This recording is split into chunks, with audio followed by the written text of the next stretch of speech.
after trying this method, you will never have sour stew, especially if you are the type that fry your tomato for long and at the end it end up being sour. All you need is your fresh tomato, like I've gotten mine here. I've washed it. At this point, I will add water to it. Yes, I'll add it to the level of the tomatoes. Then I will start boiling. Yes, try this method and you will never have a sour stew, and it doesn't take time. I will go back to the meat I'll be using. I'll be using intestine. I'll add it's already washed. I've added my curry powder, thyme, seasoning and salt. Not forgetting my onion. I'll also add water to it. The quantity I'll be using for my stew. Then I'll start boiling. I'll go back to my meat to see if it is boiling already. I will stir. Then allow it to continue boiling. I'll go back to see how far with my tomatoes. Wow, at this point it's already okay. As you can see how it's looking. I will pour it in a sieve. Yes, I'll pour it in a sieve so that the water can drain. After which I'll pour it in my mortar and pestle.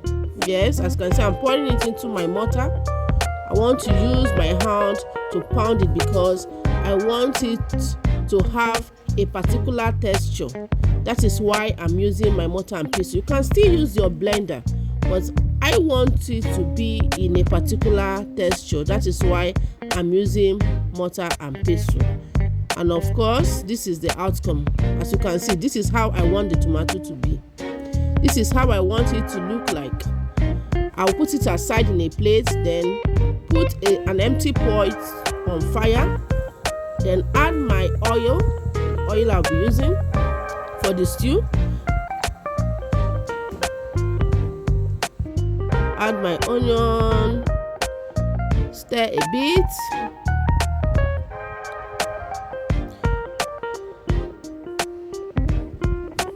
Then I'll pour my tomatoes. I won't stir, I'll just a bit. I'm not stirring it to the ground of the tomatoes. Then come back later and stir so that it doesn't get burned underneath. After which I will add my meat to it so that it can cook alongside with the tomatoes. This method doesn't take time because I have boiled the tomato at the beginning. I will stir. After adding the meat, I will stir so that it doesn't get burnt underneath. After, I will add my pounded pepper. I pounded the pepper with mortar and pestle too because I want it to be in a particular texture too. You can also use your blender if you wish. I will stir so that it doesn't get burnt. At this point, I will add my seasoning. You can use any seasoning of your choice.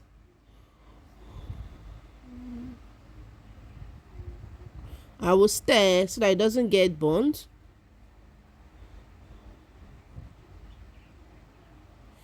I'll add salt.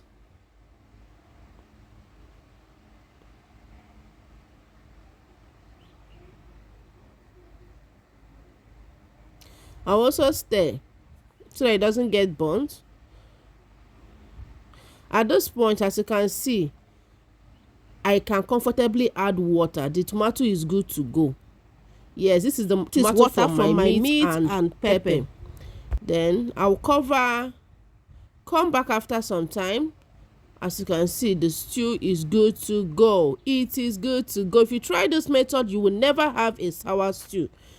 It is so easy and you will have a very tasty and sourless stew.